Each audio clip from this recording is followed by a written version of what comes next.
नैमिषारण्य तीर्थ पर शौनकादि 88,000 ऋषि मुनियों के मध्य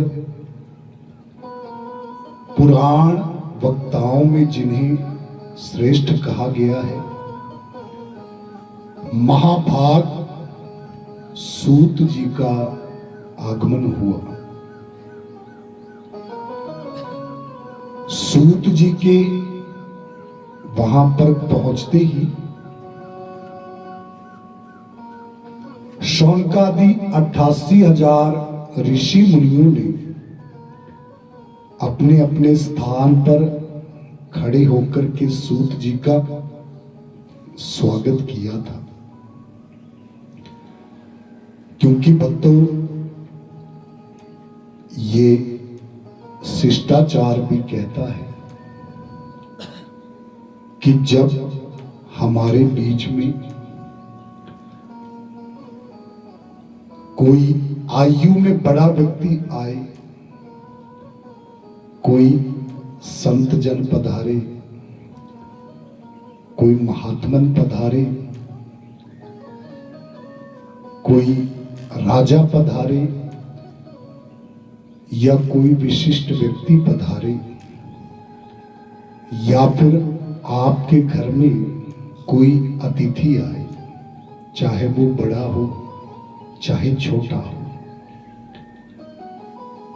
तो थोड़ी देर के लिए खड़े होकर के स्वागत करना, यही शिष्टाचार कहलाता है। शौनकादि मुनियों ने भी सूत जी का खड़े होकर के स्वागत किया और हाथ जोड़ करके शौनकादि ऋषि मुनियों ने महाभाग सूत जी को प्रणाम किया। प्रणाम करने के बाद सूत जी महाराज से शौनकादि 88,000 ऋषि मुनियों ने प्रश्न पूछा। क्या प्रश्न?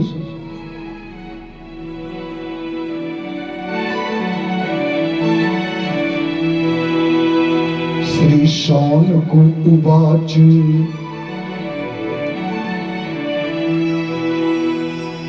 हे सूत महाप्राज्ञ,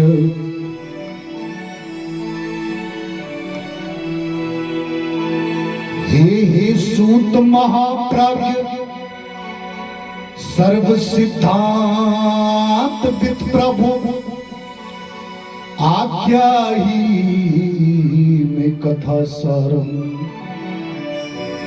पुराणा नाम विशेषतः।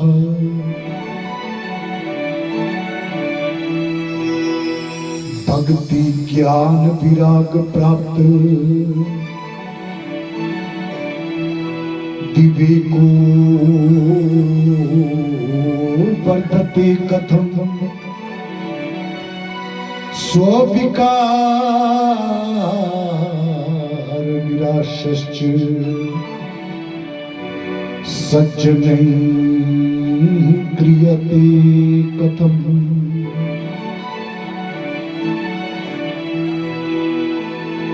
जीवाश्चासुरताम प्राप्ता गति,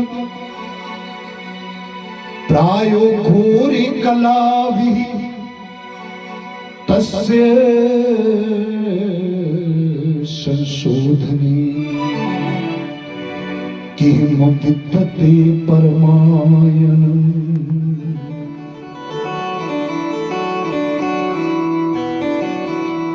बोलिए आनंद कंद भगवान की। हे सूत महाप्राज्ञ, सर्व सिद्धांत विद प्रभु, आख्या ही में कथा सारम, पुराणा नाम विशेषता। भक्तों, महाप्राज्ञा कहते हैं महापंडित को।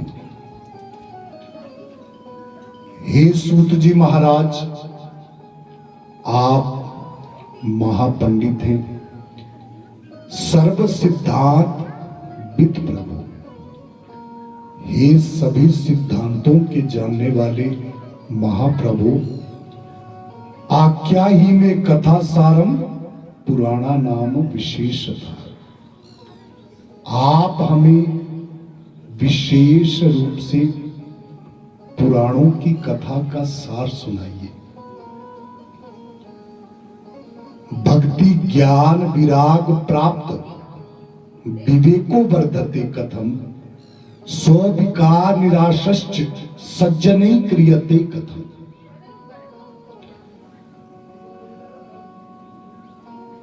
हे महाभाग सूत जी, मनुष्य कैसे निर्मल भक्ति की अवस्था को प्राप्त करता है?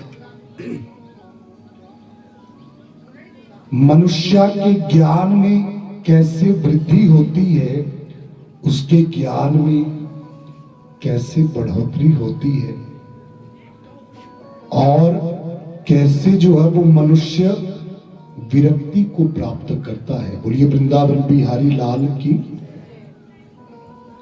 किस तरह से विरक्त होकर के मनुष्य अपनी आसक्ति को परिवार संसार से हटाकर के प्रभु चरणों से जोड़ता है।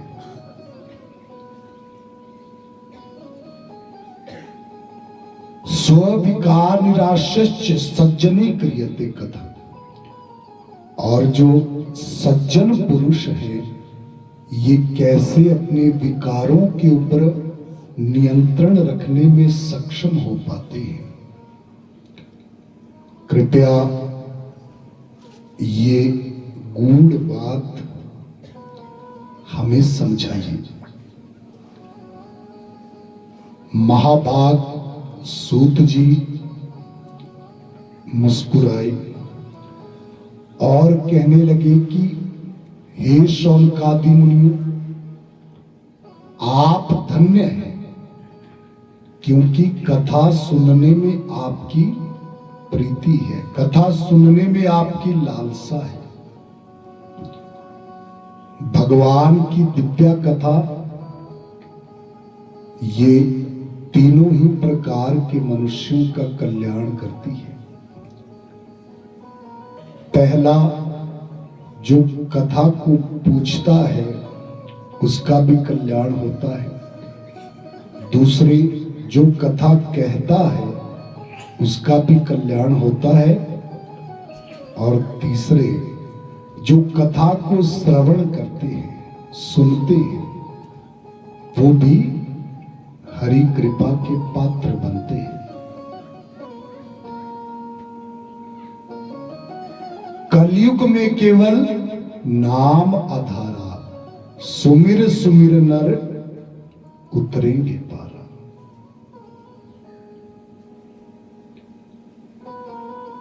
सतयुग, द्वापर, त्रेता, इन तीन युगों में मनुष्य के कल्याण का जो मार्ग बहुत जटिल था, कलयुग में वही मार्ग सबसे सरल बताया गया है। बोलिए आनंद कंद भगवान की। क्योंकि लिखा, कलयुग में केवल नाम आधारा।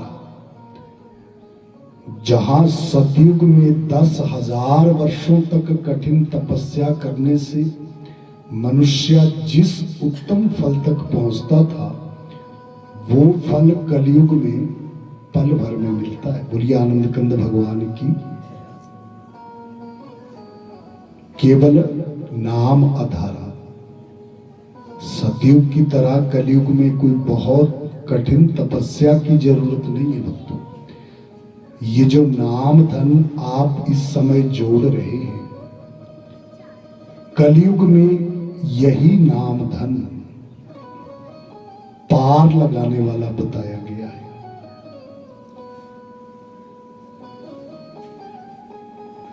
जितना हो सके इस नाम धन को जोड़ने का हमें निरंतर प्रयास करना चाहिए।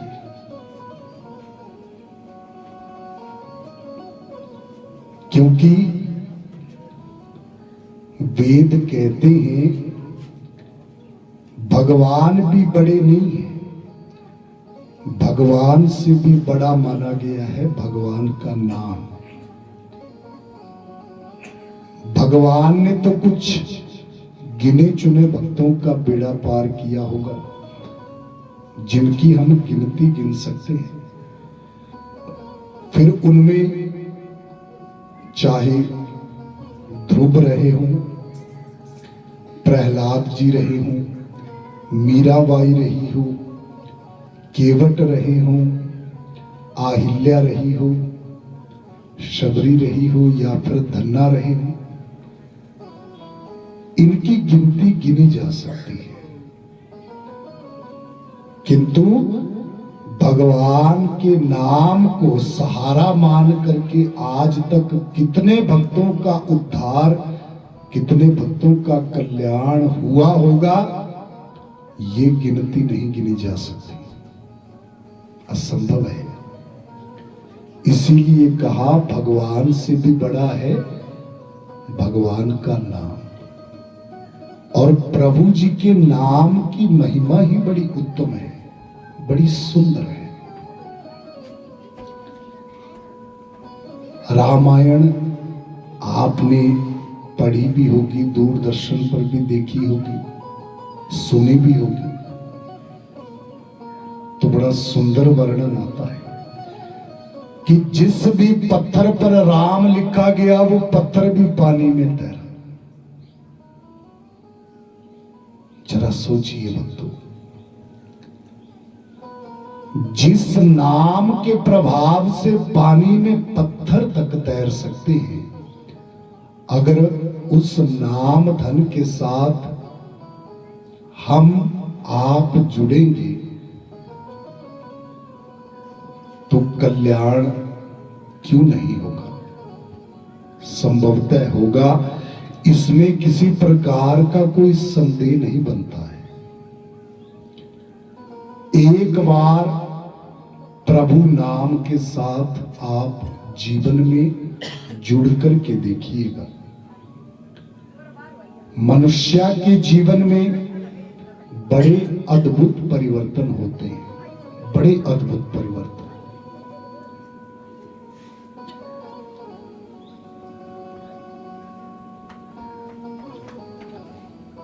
रत्नाकर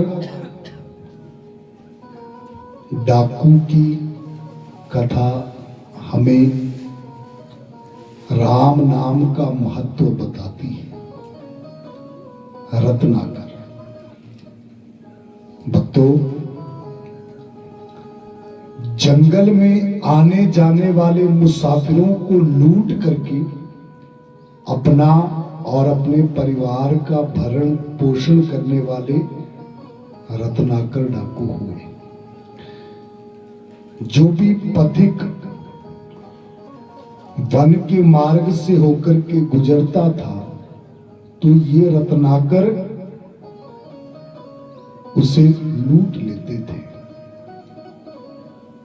एक बार सप्त ऋषियों की मंडली जा रही थी और रत्नाकर डाकू ने सप्त ऋषियों को भी रोका और कहा कि देखो मुनियों, आप सभी संत हो, इसलिए मैं नहीं चाहता कि मुझे आपके प्रति कोई कठोरता दिखानी पड़े। बस मेरी एक बात को समझ लो कि इस मार्ग से होकर के जो भी जाता है उससे मैं कुछ ना कुछ लेता हूं, जबरदस्ती लूट करके लेता हूं, पर तुम संत हो, मैं तुम्हारे ऊपर कठोरता नहीं दिखाना चाहता, इसलिए तुम्हारे पास जो कुछ है वो अपने आप ही मुझे दे दो। अब आज रत्नाकर ने संतों से कुछ मांगा है तो कुछ ऐसा मिलेगा रत्नाकर को, जो उनके लिए बड़ा विशेष होगा। बोलिए वृंदावन बिहारी लाल की। सप्तऋषियों ने मुस्कुराकर के कहा, हे रत्ना, ये जो तुम कार्य कर रहे हो, वेद इसकी अनुमति नहीं देते। ये सीधे सीधे वेद मर्यादा का उल्लंघन है, और वेद मर्यादा का उल्लंघन माने पाप कर्म। ऐसा पाप कर्म जो आगे चलकर के लिए जीव को दुखों की ओर धकेलता है, महान कष्टों की ओर धकेलता है। क्यों करते हो ऐसा काम? रत्ना ने कहा, अरे मुनियों, ये कैसा प्रश्न है। जगत में कोई भी काम क्यों करता है? ताकि पेट को भरा जा सके, परिवार का पालन पोषण किया जा सके, बच्चों का पेट भरा जा सके। रत्ना, परिवार का भरण पोषण करना ये परिवार के मुखिया का कर्तव्य होता है, उत्तरदायित्व होता है, इसमें संदेह नहीं है। पर इस उत्तरदायित्व को निभाने के लिए वेद जो मार्ग दिखाते हैं, वो मार्ग मेहनत से चलता है, परिश्रम से चलता है, ईमानदारी से चलता है, छल कपट से नहीं, लूटपाट करने से नहीं।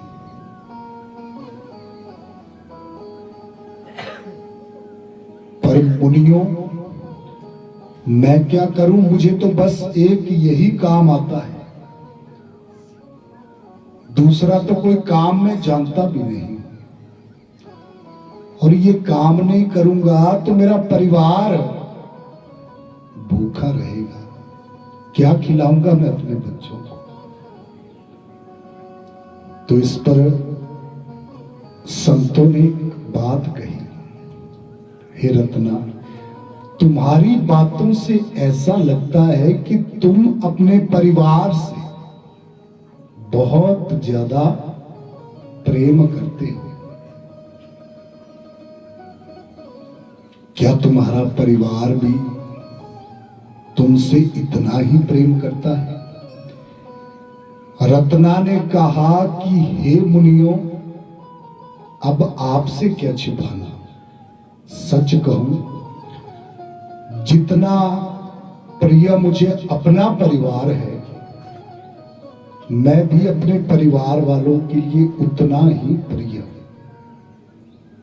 मेरा परिवार हर विपत्ति में मेरे साथ रहता है।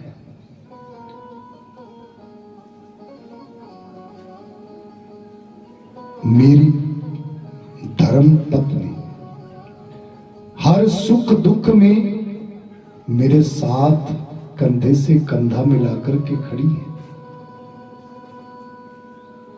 इसीलिए तो मैं परिवार के लिए ये सब कर रहा हूं। तो मुनियों ने कहा, हे रत्ना, चलो ये भी अच्छा है कि तुम्हारे परिवार में एक दूसरे के प्रति प्रेम है, समर्पण है, त्याग है, और उसी परिवार के लिए तुम ये कर्म कर रहे हो। पर एक छोटा सा प्रश्न आपसे हम पूछना चाहते हैं। आज ये जो तुम पाप की कमाई कर रहे हो, इस कमाई को पूरा परिवार साथ में खा रहा है, बच्चे भी खा रहे हैं, पत्नी भी खा रही है। किंतु कल को जब पापों की अग्नि में जलना पड़ेगा,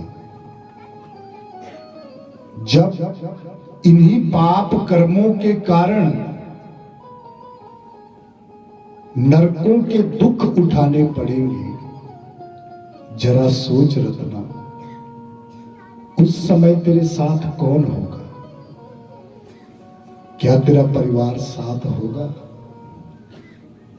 रत्ना कहने लगे, मुनियों, मैंने आपसे पहले ही कहा कि मेरी पत्नी मुझसे बड़ा प्रेम करती है, हर सुख दुख में मेरे साथ कंधे से कंधा मिलाकर के खड़ी है। उस समय भी हम मिल बांट करके जो दुख आएगा उसे सहन लेंगे। अच्छा रत्ना, क्या कभी ये प्रश्न अपने परिवार के सामने पूछा है? नहीं पूछा तो नहीं है। अच्छा, एक बार हमारे कहने से घर जाओ और ये प्रश्न अपनी पत्नी से जाकर के पूछो कि क्या उस समय भी वो तुम्हारे साथ होगी जब इन पापों का दंड मिलेगा। कमाई को तो आज परिवार खा रहा है। रत्ना ने हाथ जोड़े, मुनियों, किंतु आप यहीं पर मेरे लौटने की प्रतीक्षा करना, जाने की चेष्टा मत करना। मैं रत्ना डाकू हूं। बोलिए वृंदावन बिहारी लाल की। कहीं पर भी ढूंढ लूंगा आपको। अरे नहीं रत्ना, हम यहीं पर हैं। तुम एक बार घर जाकर के ये प्रश्न पूछो। रत्नाकर घर आए, पत्नी को बुलाया और कहा कि हे प्रिय, हर सुख दुख में तू मेरे साथ होती। आज मैं तुझसे एक प्रश्न का उत्तर जानने के लिए आया हूं। तुम्हें पता है, आने जाने वाले मुसाफिरों को लूट करके जो कुछ मिलता है उससे मैं अपनी जिम्मेदारियां निभाता हूं। ये परिवार चल रहा है, 2 वक्त का भोजन मिल रहा है। पर एक प्रश्न है, आज ये जो मैं पाप कर्म कर रहा हूं, कल को जब इन पापों का दंड मिलेगा तो क्या उस समय भी तुम मेरा इसी तरह से साथ निभाओगी जैसे हर सुख दुख में मेरे साथ खड़ी होती हो? रत्नाकर की पत्नी बहुत ही समझदार है। और भक्तों, रत्नाकर की पत्नी ने मुस्कुराकर के इस प्रश्न का उत्तर दिया था। और ये केवल उत्तर नहीं है भक्तों, ये वो शिक्षा है जिसने रत्नाकर के पूरे जीवन को बदला। ज्ञान देने वाला चाहे कोई भी हो, उसे ग्रहण करना चाहिए। रत्ना ने अपनी पत्नी से ज्ञान लिया था। रत्नाकर की पत्नी कहने लगी, हे स्वामी, आपका ये प्रश्न बड़ा विचित्र है और मुझे तो आश्चर्य हो रहा है आपके प्रश्न को सुनकर के।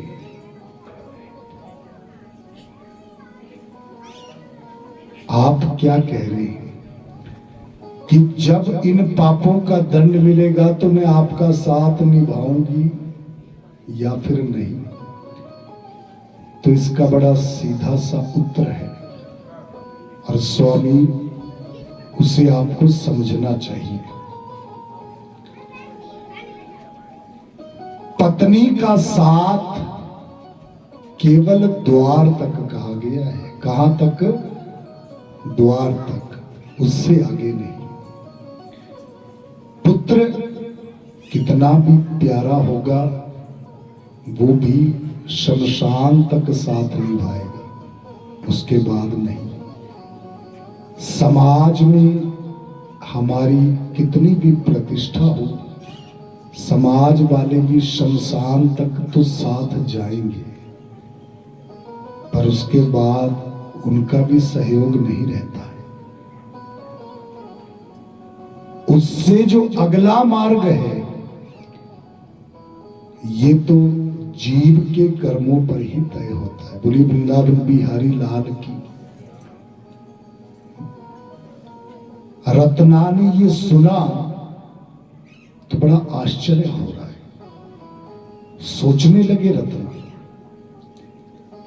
आज जो कुछ भी मैं कमा करके ला रहा हूं उसको खाने वाला पूरा परिवार, पर दंड तो मुझ अकेले को ही मिलेगा। उस समय दूसरा तो कोई साथ नहीं होगा। दौड़ते हुए आए थे रत्नाकर सप्त ऋषियों के पास और आकर के चरणों में गिर गए। हे मुनियों, मैंने तो जीवन भर केवल पाप किया, आज तक कभी कोई अच्छा कार्य नहीं किया, कोई ऐसा कार्य नहीं किया जिससे कि मेरा कल्याण हो सके। केवल पाप कर्मों में मैं लिप्त रहा, पर आज पत्नी की बात सुनकर के सोचने पर विवश हूं, कोई साथ नहीं होगा उस समय। परंतु आप तो संत जन हैं, कृपा के समुद्र हैं। अब ये रत्नाकर आपकी शरण में, मुझे कोई मार्ग दिखाओ जिससे कि मेरा कल्याण हो सके। पापों की अग्नि में जलने से मैं अपने आप को बचा सकूं, कोई तो उपाय होगा। तो इस पर भक्तों सप्त ऋषियों ने मुस्कुरा करके कहा कि हे रत्ना, इसमें संदेह नहीं है कि तुम्हारे ऊपर भगवान की कृपा है। क्यों? क्योंकि तुम समय रहते ज्ञान को प्राप्त हुए हो, और समय रहते ज्ञान को प्राप्त होना ये तो भगवान की कृपा से संभव है। बोलिए उमापति महादेव की। जोर से बोलेंगे जय जय श्री राधे।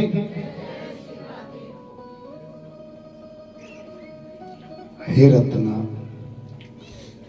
कुछ पाप पछतावे से धुल जाते हैं और कुछ पापों का शुद्धिकरण करने के लिए प्रायश्चित करना पड़ता है।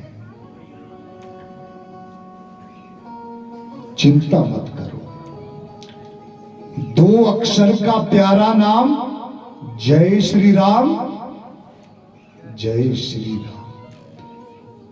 राम नाम से जुड़ जाओ, जीवन धन्य हो जाएगा। राम नाम की शिक्षा देकर के सप्त ऋषियों की मंडली वहां से आगे निकल गई। और भक्तों, रत्नाकर डाकू को देखिए, 2 अक्षर का नाम भी याद नहीं रहा था, राम भी याद नहीं रख पाए। हाँ, राम का उल्टा शब्द मरा याद रहा। और ये रत्नाकर डाकू है भक्तों, मरा मरा जपते हुए रत्नाकर डाकू के जीवन का आप अद्भुत परिवर्तन देखिए। मरा जपते हुए ही रत्नाकर को ऐसी दिव्या दृष्टि प्राप्त हुई, ऐसी दूर दृष्टि प्राप्त हुई कि इसी रत्नाकर ने 10,000 वर्ष पहले रामायण को लिख दिया। बोलिए वृंदावन बिहारी लाल की। अर्थात जो घटना 10,000 वर्षों के बाद घटित होनी थी, ये रत्ना ने पहले ही लिख दी। और यही रत्नाकर डाकू आगे किस नाम से जाने गए? महर्षि वाल्मीकि जी। बोलिए उमापति महादेव की।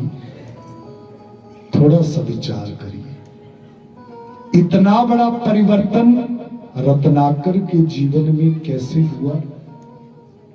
केवल भगवान के नाम से जुड़ने से।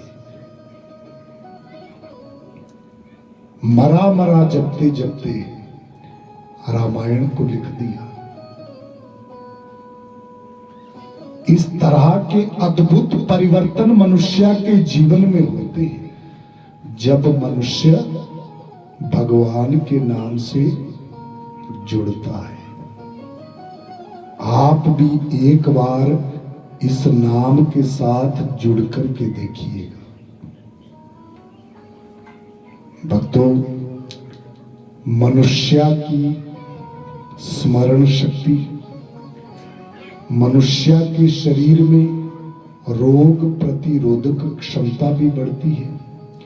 ये चित्त शांत रहता है और जीवन में आने वाले दुख, संघर्ष, ये भी मनुष्य को प्रभावित नहीं कर पाते हैं अगर कोई भगत भगवान के नाम से जुड़ा हो। बोलिए उमापति महादेव की। इसीलिए मैंने कहा भक्तों कि भगवान से भी बड़ा भगवान का नाम। तो इस नाम पर पूरी तरह से श्रद्धा रखिए, क्योंकि भक्ति की जो पहली पौड़ी है ये श्रद्धा है। श्रद्धा माने किसी अलौकिक शक्ति में हमारा अटूट विश्वास का होना।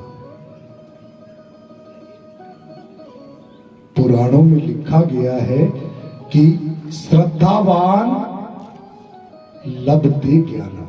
क्या लिखा हुआ है? श्रद्धावान लभते ज्ञानम, अर्थात श्रद्धावान मनुष्य ही ज्ञान का उत्तम लाभ प्राप्त कर पाते हैं।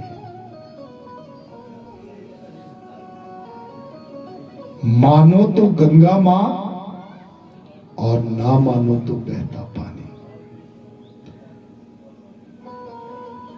जो गंगा जी का महत्व जानते हैं,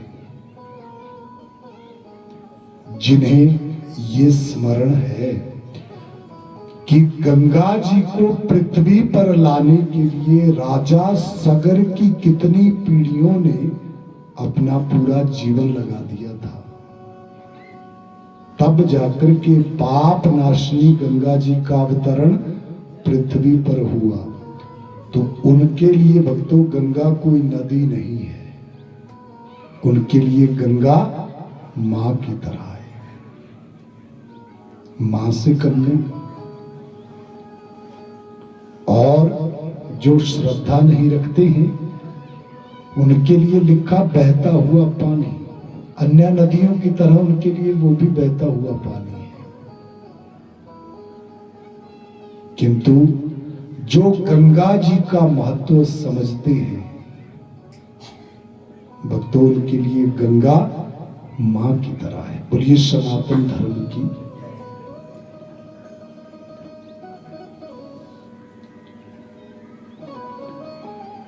भागवत कथा की प्राप्ति जीवन में भगवान की ही अनुकंपा से संभव होती है। जिस जिस भगत के ऊपर भगवान की कृपा है, वो भगत किसी ना किसी निमित्त से सत्संग से आकर के जुड़ता है। आप अगर आज सत्संग में उपस्थित हैं तो भक्तों, एक तो भगवान की कृपा और दूसरे आपके पूर्व जन्म में किए हुए अच्छे कर्मों का संयोग, तब जाकर के सत्संग मिलता है। बड़े बड़े धन वाले भी सोचते रह जाते हैं भक्तों, क्योंकि किसी के पास धन होता है पर समय का अभाव रह जाता है, किसी के पास समय होता है किंतु धन का अभाव रह जाता है, अर्थ का अभाव रह जाता है। किसी के पास समय भी होता है, धन भी होता है, फिर भी किसी कारणवश इस तरह के यज्ञ नहीं हो पाते। क्योंकि जिसके भाग्य में सत्संग नहीं है उसके तो चाहे अपने घर में सत्संग चला होगा भक्तों, तब भी कोई ना कोई ऐसा जरूरी कार्य आन पड़ता है कि घर में सत्संग होते हुए भी मनुष्य अपनी उपस्थिति दर्ज नहीं करवा पाता। कोई ना कोई काम आ जाएगा। तो जिस पर भगवान की कृपा है, क्योंकि तुलसीदास जी ने रामायण के आरंभ में ही एक चौपाई के द्वारा समझाया है, बिन सत्संग विवेक न होई, राम कृपा बिन सुलभ ना सोई। बिना सत्संग के मनुष्य को ज्ञान की प्राप्ति नहीं होती, और वो ज्ञान, वो सत्संग भी तब तक प्राप्त नहीं होता जब तक कि राम की कृपा ना हो। तो इसमें संदेह नहीं है, हम सभी के ऊपर भगवान की कृपा हुई है, इसीलिए तो जीवन में ये सुंदर सा समय प्राप्त हुआ है। इसका पूरा पूरा लाभ उठाना है। भक्तों, हमारी ये कथा जो 9 दिनों तक चलेगी, आप सबसे पहले अपने घर के कार्यों को इस तरह से व्यवस्थित करिएगा ताकि आप कथा का पूरा पूरा लाभ उठा सकें। कर्तव्य जिम्मेदारियों में सभी बंधे होते हैं, किंतु उन कार्यों को कुछ ऐसे व्यवस्थित करना है ताकि हम कथा के लिए ज्यादा से ज्यादा समय सुनिश्चित कर पाए। क्योंकि ऐसे समय की प्राप्ति जीवन में फिर से हो ना हो कुछ कहा नहीं जा सकता। तो जो अवसर प्रभु कृपा से मिला है, इस अवसर का सभी ने पूरा पूरा लाभ उठाने का प्रयास करना है। बोलिए वृंदावन बिहारी लाल की। जोर से बोलेंगे जय जय श्री राधे।